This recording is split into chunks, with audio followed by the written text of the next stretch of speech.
पहिल्यांदा तर जरी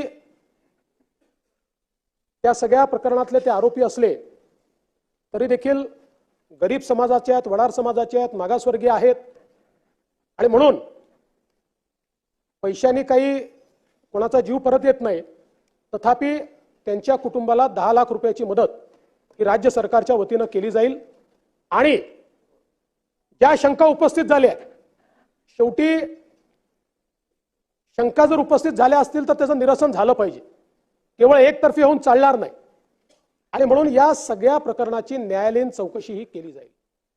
आणि ही करत असताना नानाभाऊ आपल्यालाही सांगतो आणि नितीन राऊत साहेब आपल्यालाही सांगतो, 1998 नंतर माननीय उच्च न्यायालयाने निर्णय घेतला की न्यायालयीन चौकशी करता आम्ही सिटिंग जज देणार नाही।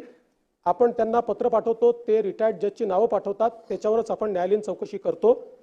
तशा प्रकारे जे काही संशय याच्यात तयार झालेले आहेत त्या संशयाच्या संदर्भातली न्यायालयीन चौकशी ही निश्चितपणे केली जाईल।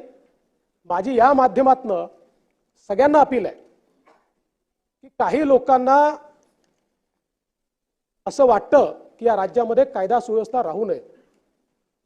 काही अशा शक्ती आहेत की ज्या जाती जातीमध्ये दंगे पसरवण्याचा प्रयत्न करतात, पण मुळामध्ये संविधान सगळ्यांचं आहे आणि त्यामुळे संविधानाच्या संदर्भातला झालेला अपमान हा प्रत्येक भारतीयाचा अपमान आहे।